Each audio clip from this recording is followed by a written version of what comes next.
conversation based on things like the global calculator. Because being numerous is just the first step. Then you have to actually decide what you want your priorities to be, and that comes down to values and politics and political economy and things like that, right? Yeah, absolutely. And I genuinely would be content with any plan that adds up. Having spent 5 years in government, seeing how difficult it is to get some types of policies through, seeing how important money is and cost is, I now have views about what I think would be a good outcome. But if I were to nail my colours to a mast and say, okay, I advocate this solution, lots of this, a little bit of this and none of that, then the way human dynamics works is you lose the trust of a whole load of people, because they'll just say, oh, he is, they've done this to you, you're pro-nuclear, you're being paid by the nuclear industry, I'm not going to listen to you anymore. So I've always tried to avoid advocating particular solutions, but maybe the time is coming that I should also call a spade a spade. Well, come on, tell us then. What would be your ideal plan? What kinds of things do you want to see more of, and what kinds of things do you really don't want to see more? So it's always country specific.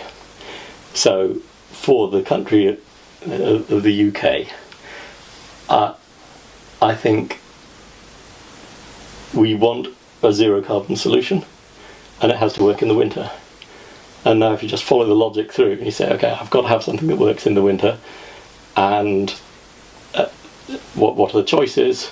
I'm focusing on the production side here. Of course we'll do all the demand reduction, that always should be said. But on the production side, how can you make your energy?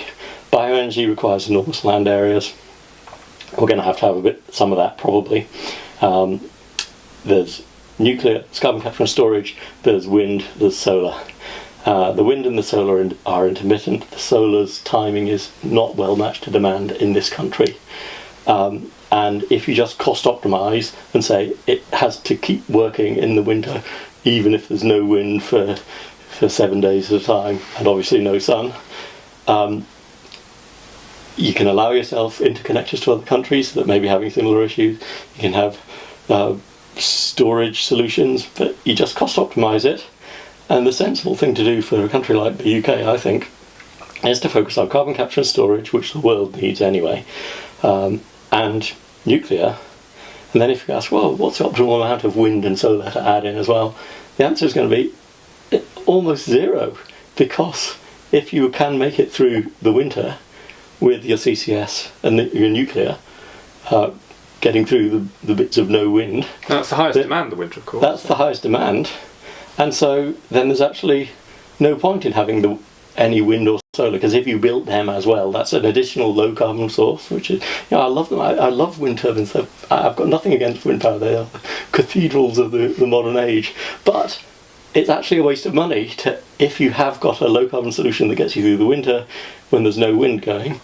It's a waste of money to then build some additional beautiful wind turbines, just because when the wind blows, you're going to either have to turn those wind turbines down or turn something else down that you've already paid for, like the nukes or the CCS. So that's my feeling of the actual rational thing to do in the UK, and that is based on political value judgments, which I don't have to hold our right, but that's just my feeling of the way the British public is, that they do seem to care quite a lot about the cost of energy, so we should be looking for a low carbon solution that is low cost. If people had different values, if they said the way the Germans seem to be, we don't care what our energy prices are, it's fine for them to go up by a factor of 10, then maybe you come up with a different attitude, that you say, yeah, price doesn't matter, let's have the country be filled with wind turbines and with storage facilities and spend lots of money on storage. But the scale of what you're requiring, we're talking hundreds of flooded valleys to be able to balance the intermittency of the wind. But if you go on the radio in this country and say, oh, we shouldn't do any solar, then you've broached a terrible taboo, and Yes.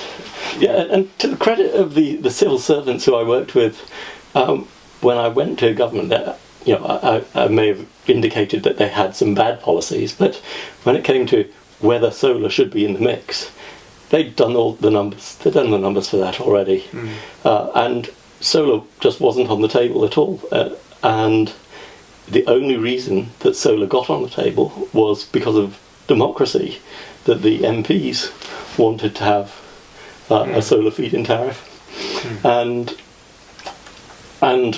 so in spite of the civil servants advising the ministers, no, we shouldn't subsidise solar, we ended up having this policy, and there was very successful lobbying by the solar lobbyists as well.